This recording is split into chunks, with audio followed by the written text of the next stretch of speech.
안녕하세요. 이번 시간은 알기 쉬운 벡터 해석 5번째 시간으로 벡터의 미분에 대해서 알아보도록 하겠습니다. 이 시간에는 이 벡터의 상미분과 편미분에 대해서 좀 알아보겠고요.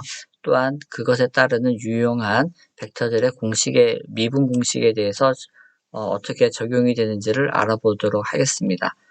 또한 이것이 우리가 두 번째에 해당하는 스페이스 커브라고 하는 것이 이제 중요하게 되는데요. 또한 이 벡터의 미분에 해당하는 이것이 중요하게 됩니다. 그래서 공간상의 곡선에서의 우리가 그 미분을 어떻게 나타내는지 이걸 한번 살펴보도록 하겠습니다. 자, 일반적으로 벡터의 상미분이 되겠는데요. 오디너리라고 하는 것은 우리가 한국말로는 상미분이라고 얘기를 할 때 정해진 건 무엇이냐면 변수가 하나인 것을 우리가 오디너리라는 말을 붙이게 되는 것이죠. 그래서 R이라고 하는 벡터가 있을 때 그것에 해당하는 T에 해당하는 미분은 바로 R의 변수는 오로지 T 하나다라고 하는 것을 기본으로 깔고 있는 것이 되겠습니다. 이 상미방에서의 미분 인자가 우리 앞에 D가 붙는 것을 모두가 다 기본적으로 알고 계시죠. 자, 요것에 해당하는 변화량이 0으로 갈 때 바로 델타 R의 변화량을 살펴보는 것이 되겠습니다. 바로 그 변화량이 어느 함수나 이런 것이 아니라 바로 벡터 양이다라고 봐주시면 되겠고요. 이것은 바로 한 번의 미분에 해당하는 것인데 두 번 미분이나 세 번 미분 또는 n번의 미분에까지 그것이 다 존재한다라고 보시면 되겠습니다. 이것의 기하학적인 의미가 뭐냐라고 하게 되면 바로 여기가 이제 어떤 0에 해당하는 원점이라고 생각을 하면 어느 변수 t였을 때 바로 여기에 위치해 있었습니다. t가 조금 변할 때 바로 이 위치까지 있었다는 얘기죠. 그래서 요만큼이 바로 델타 R에 해당하는 것이 되겠습니다. 즉 R 델타 T에서 빼기 RT를 한 것이 되겠습니다. 요 벡터에 해당하는 것이 바로 상미분이다 라고 보시면 되겠습니다.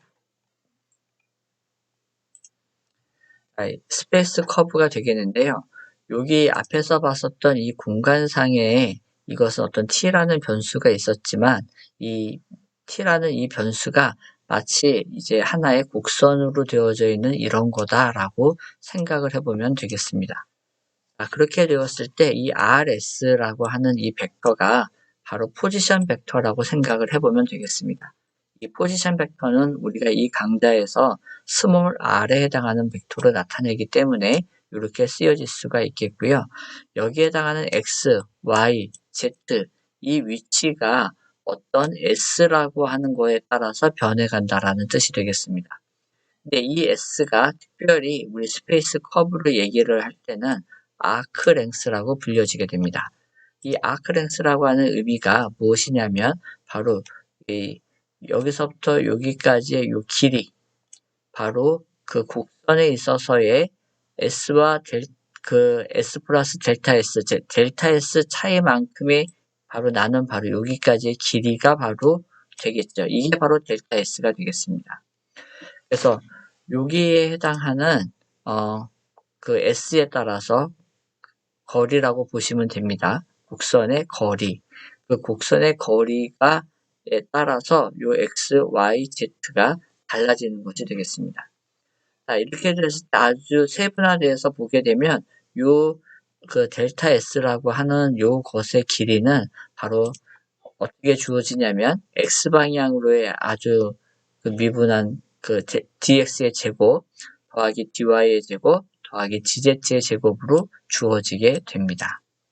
아주 작은 영역에서를 얘기를 합니다. 그랬을 때 요 s가 변화가 되면서 바로 r의 최종점이라고 하는 것은 변하게 되겠죠. 그것에 해당하는 기울기라고 하는 것은 이 dr 벡터를 s에 대해서 미분을 하게 되면 바로 있는 여기에다가 다 s자를 x의 변화율, y의 변화량, z의 변화량 이렇게 해서 변해지게 되는 것입니다.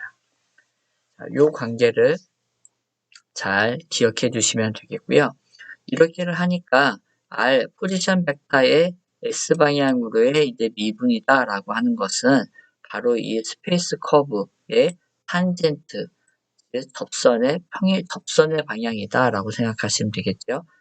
탄젠트라고 하는 것이 바로 접선이 되겠습니다. 자, 이 그림으로 보게 되면 바로 여기에서 이 델타 R 벡터에 해당하는 이 방향이 그것인데 델타 S가 0으로 가게 되면은 바로 여기에 접선에 해당하는 이것으로서 귀결이 될 수가 있겠죠. 바로 요것이 바로 접선의 벡터가 되는 것이고요. 이게 dr 벡터를 s에 대해서 미분을 한 바로 접선 벡터가 만들어지게 됩니다. 그래서 요 drds는 바로 이렇게 정의가 된다라고 하는 것을 그냥 기억을 해두시고 봐주시면 되겠습니다. 자, 이 drds 요것이 탄젠트 접선에 해당하는 접선 벡터인데 이것이 유닛 벡터이냐라고 하는 것입니다. 정답은 이것은 바로 유닛 벡터가 맞습니다. 그 이유가 뭐냐면 여기에 해당하는 것처럼 우리가 유닛 벡터를 구하게 되려면 이것의 크기를 해야 됩니다.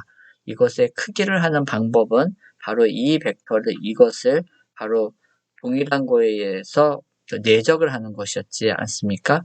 그러니까 바로 dx ds의 제곱 더하기 dy ds의 제곱 더하기 dz ds의 제곱이 되는 거죠. 그것에다가 전체 루트를 씌운 것이 되는 것이었습니다. 자, 그렇게를 보니까 바로 이렇게 주어질 수가 있었죠. 루트를 씌운 것입니다. 자, 그런데 이것에 대해서 ds제곱으로 분모를 다 통일해서 해보게 되면 바로 분자가 ds의 제곱 더하기 dy의 제곱 더하기 dz의 제곱이 되기 때문에 이 분자가 또한 ds의 제곱이 되는 걸 알 수가 있습니다. 그렇기 때문에 바로 1이라는 값이 나오게 되겠고요. 이것에 해당하는 크기가 1이기 때문에 이것의 크기가 1이기 때문에 결론적으로 drds는 바로 유닛 벡터다라고 하는 것을 우리가 알 수 있는 것입니다. 자, 다음으로 여러 미분에 해당하는 그 공식들을 살펴보겠는데요. 벡터들에게 있어서는 그 미분은 각각 다 적용이 됩니다. 그래서 a 더하기 b는 dadt 더하기 dbdt로 나눌 수가 있겠고요. 자, 내적에 해당하는 것은 이제 둘로 나누어지게 됩니다. 이것은 곱하기에 해당하는 다라고 여러분들이 이해를 해주시면 됩니다. 그래서 닷 프로덕트, 크로스 프로덕트라 그래서 곱하기로 묶여져 있는 것이죠. 그래서 일반적인 미분에 해당하는 공식과 똑같습니다. 우리가 임의의 함수 fg가 어느 미분을 하게 되면 앞에 있는 거 미분한 거 g 있는 그대로 그 다음에 뒤에 있는 거 미분한 거 이렇게 쓰여질 수가 있게 되죠. 그것과 동일한 방식으로 우리가 적용이 됩니다. 이렇게 될 때 여기에 해당하는 닷과 이 크로스는 다 동일하게 적용이 되는 것을 여기서 확인할 수가 있겠습니다. 자, 다음에 스칼라에 해당하는 것과 벡터가 곱해져 있을 때 이것에 해당하는 미분은 이와 같은 것을 동일하게 적용을 해서 먼저 스칼라에 적용해서 벡터 더하기 벡터에 적용한 거 스칼라곱 이렇게 주어질 수 있다라는 것입니다. 자, 다섯 번째로 이거 우리가 트리플 프로덕트가 두 개 대표적인 것이 있었죠. 이렇게 되었을 경우에는 곱하기가 3개 있는 것이다 라고 우리가 생각을 할 수가 있겠습니다. 그래서 거기에 각각의 적용이 되는 것을 우리가 이해를 해주시면 되겠습니다. 여기까지는 큰 무리가 없이 다 적용이 되는 것으로 이해해 주시면 되겠습니다. 다음 편미분에 대한 것도 마찬가지 상미분에 해당하는 것으로 적용이 가능한데요. 이제는 A가 X, Y, Z에 대해서 이제 변한다라고 했을 때 각각의 X의 변화량, Y의 변화량, Z의 변화량을 다 동일하게 적용을 하게 되겠고요. 이 편미방에 해당하는 것을 할 때는 우리가 바로 상비방에선 D를 썼지만 우리가 편미방에서는 이 라운드라고 하는 것을 우리가 적용을 하게 됩니다. 자, 마찬가지로 상비방에서의 어쨌든 그런 미분의 규칙과 동일하게 아 프로덕트든 크로스 프로덕트든 동일하게 적용이 되는 것을 알 수가 있겠습니다. 자, 부분 미분한 거에 있어서도 마찬가지로 적용이 됩니다. 바로 먼저 x에 대해서 적용을 하게 되면 그 결과가 이렇게 되는 것을 우리가 확인할 수가 있겠고요. 여기에다가 동일하게 y에 대해서 적용을 한 것이니까 하게 되게 되면 이와 같이 적용이 된다라고 하는 것을 쉽게 확인해 주실 수 있을 것입니다. 네, 다음으로 퀴즈 2로서 연습 문제를 해보도록 하겠습니다. 자, 풋사이라고 하는 함수가 x2, y로 주어졌고 a라는 벡터가 xzex 더하기 zey 더하기 xy, ez로 주어졌다라고 했을 때, 자, 이 phi a의 곱하기를 두 번 x와 z에 대해서 미분한 것을 구하시오라고 하는 문제가 되겠습니다. 자, 먼저 우리가 풋사이 a를 구해야 되겠는데요. 풋사이 a는 말 그대로 x제곱의 x제곱 y를 이 a 벡터에 해당하는 각 성분에다가 곱해주면 되는 것입니다. 그래서 곱해주게 되게 되면 x제곱 y를 여기에 곱해주게 되면 x3승 yz가 되는 걸 아실 수가 있겠고요. 마찬가지로 여기에는 z에다가 곱해주게 되면 x제곱 yz가 됩니다. 마찬가지로 세 번째인 x3승 y제곱 z가 되겠죠. 여기 xy가 있으니까요. 자, 이렇게 놓은 것을 이제 x와 y에 대해서 두 번 미분하게 되는데, 미분의 경우에는 x를 먼저 미분하든 z를 먼저 미분하든 상관이 없습니다. 그래서 먼저 z를 미분을 하고요. 그 다음에 x를 미분하도록 해보겠습니다. 먼저 풋사이 a에 해당하는 이것을 z에 대해서 미분을 하게 되면 바로 여기 있는 풋사이 a를 여기 있는 것을 그대로 대입한 것이 되겠고요. 먼저 여기에 해당하는 첫 번째 항을 보도록 하겠습니다. z만에 대해서 미분을 하는 것이기 때문에 z 1차가 있으니까 바로 사라지겠죠. 남는 것은 x3승 y만 남게 되겠고요. 두 번째로서의 z만 있으니까 z를 제외한 x제곱 y만 남겠습니다.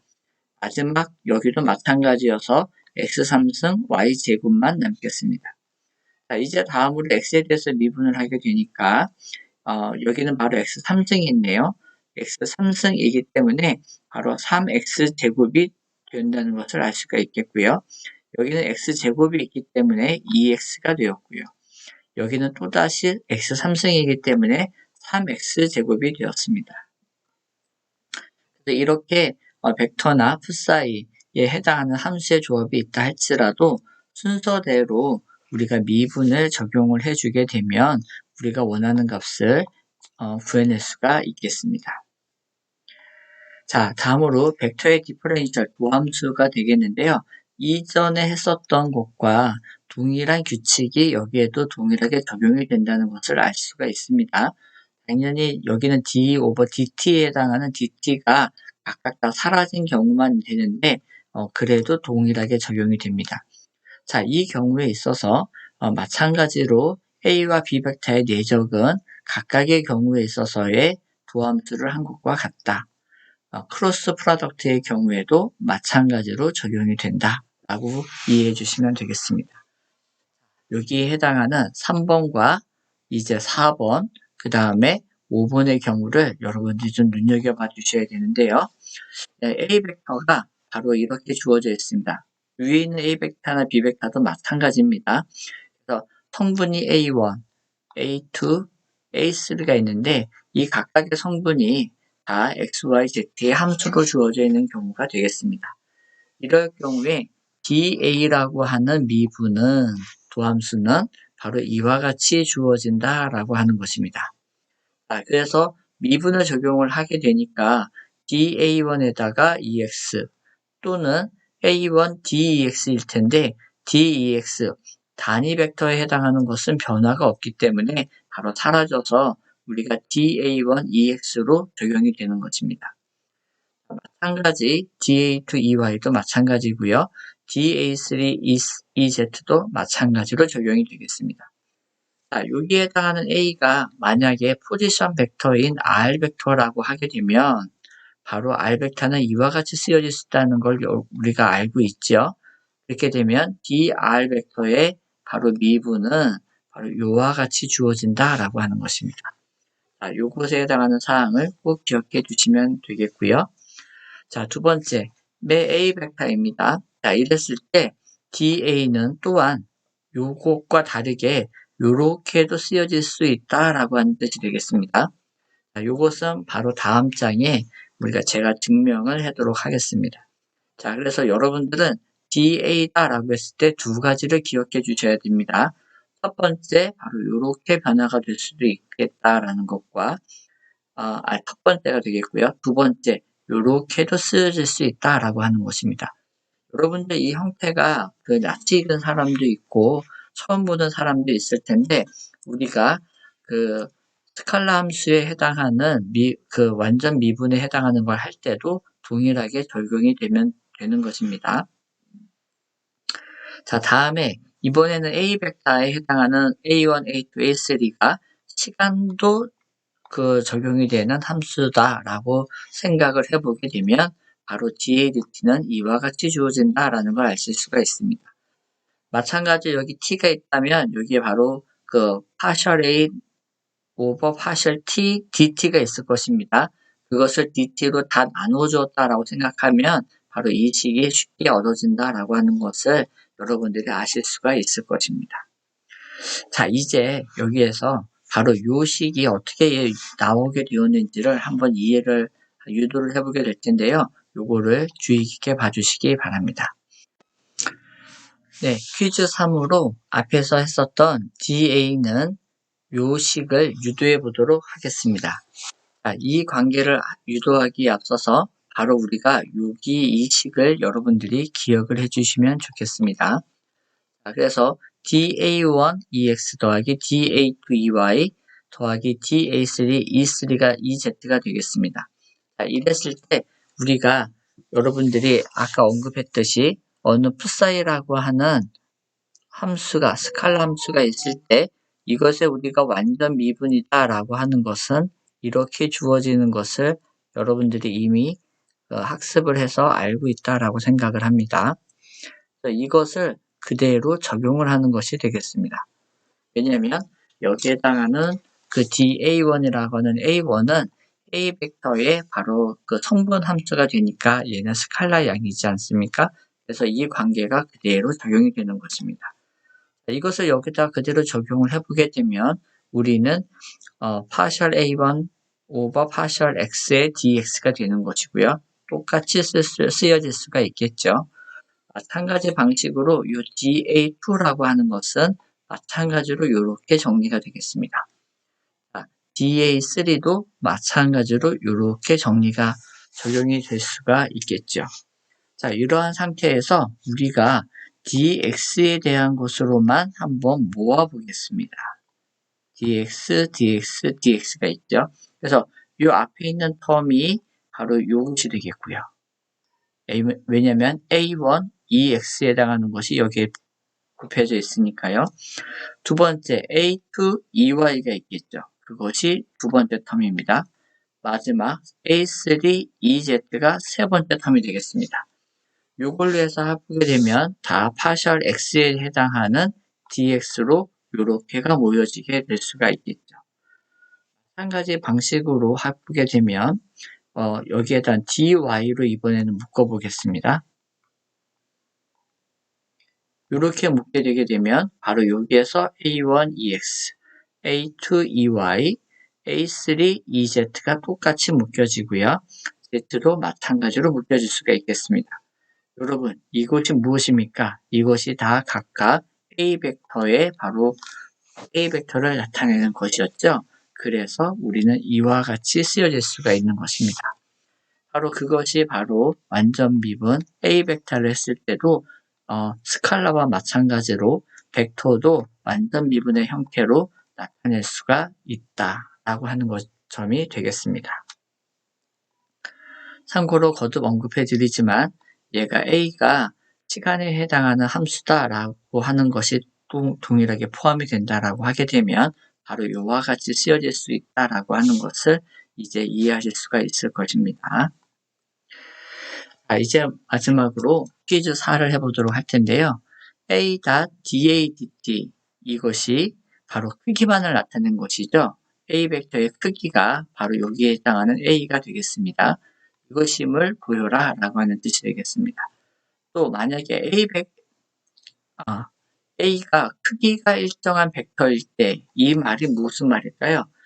A의 크기가 일정하다라는 말은 이것에 해당하는 크기니까 벡터 표시를 제가 이렇게 하겠습니다. 바로 요 A가 되겠죠. 요 A가 바로 일정하다라고 하는 것입니다. 자, 요것이 일정할 때는 이 A와 DADT가 서로 수직하다라고 하는 것을 증명해 보도록 하겠습니다. 자, 먼저 요것에 우리가 제가 굉장히 강조했었던 바로 A 벡터의 크기를 우리가 내적으로 나타낼 수 있다라고 하는 점이었죠. 그래서 원래 벡터 크기 A는 여기에다가 루트를 씌운 것이었습니다. 근데 루트를 벗기게 되면 마찬가지로 이와 같은 관계라고 하는 것을 충분히 아실 수가 있겠죠. 여기에다가 양변을 우리가 d 오버 dt로 적용을 해보게 되면 마찬가지 결과를 얻게 될 것입니다. 자, 그럼 이제 여기에 해당하는 첫 번째 관계를 미분해보게 되면 앞에 있는 거에 미분을 하고 그 다음에 A 벡터를 곱한 것이 되죠. 그 다음에 두 번째로서는 앞에 걸 그대로 냅두고 A 벡터에 미분한 것을 하게 됩니다. 근데 이것이 똑같기 때문에 우리가 2배의 요 값이 된다는 것을 아실 수가 있겠죠. 자, 이것이 좌변에 해당하는 결과이겠고요. 우변에 해당하는 결과는 만약에 A제곱이 그냥 그대로 시간에 대해서 미분을 하는 것이기 때문에 2A의 DA가 나오는 것을 아실 수가 있습니다. 이것이 바로 우변에 해당하는 결과가 되겠습니다. 자, 이렇게 되니까 좌변과 우변에 대해서 같다라고 놓게 되면 앞에 있었던 2가 같기 때문에 상쇄되어서 이 결과가 얻어지는 것을 알 수가 있겠습니다. 자, 그러므로 우리는 이 첫 번째에 해당하는 요것을 바로 증명한 것이 되겠고요. 자, 만약에 이 A가 일정하다라고 한다는 얘기는 바로 여기에 해당하는 A가 일정하다는 얘기인데 바로 여기에 해당하는 시간에 해당하는 미분항이 바로 A가 상수에 해당하는 것이기 때문에 미분한 것이 0이 되는 것을 우리가 알 수가 있겠습니다. 그러므로 바로 우변이 0이 되니까 이와 같은 결과를 얻게 되는 것입니다. 자, 우변이 이와 같은 결과를 얻게 되니까 두 벡터의 내적이 0인 것은 두 벡터가 서로 수직하다는 의미라고 계속 강조를 하였습니다. 그러므로 이 결과가 0이기 때문에 A 벡터와 DADT는 서로 수직한 것을 알 수가 있습니다. 생각하지 마셔야 됩니다. 이 A가 일정할 때 바로 이 두 벡터가 서로 수직한 것이지 A가 일정하지 않으면 A와 DADT는 수직하지 않습니다. 이것으로 이번 주에 해당하는 강의를 마쳤는데요. 한번 처음부터 빠르게 리뷰를 해보게 되면 벡터의 상미분은 일반 함수에 해당하는 것처럼 동일하게 적용이 된다라고 하였고요. 이 R 벡터가 바로 포지션 벡터일 때 우리는 이렇게 쓸 수 있다라고 하는 것 잊지 말아 주시고요. 이 포지션 벡터를 바로 아크랭스에 대해서 미분한 것은 바로 탄젠트 벡터를 얘기하는 것이다 라고 하는 점이었습니다. 자, 그 다음에 여러분들이 꼭 기억해야 될 것은 바로 미분에 해당하는 규칙은 다 적용이 되는 것이고 요 내적과 외적에 적용을 하고 또한 합한 것이 적용이 될 때 이 적용이 되는 룰을 여러분 잘 봐주시면 되겠습니다. 자, 그 다음에 우리가 방금 전에 했었던 이 완전 미분에 해당하는 이 형태, 즉 이 형태를 꼭 기억해 주시면 되겠고요. 또한 이 형태도 기억을 꼭 해주시면 되겠습니다. 이상으로 이번 주에 해당하는 수업을 마치도록 하겠습니다. 모두 수고하셨습니다. 감사합니다.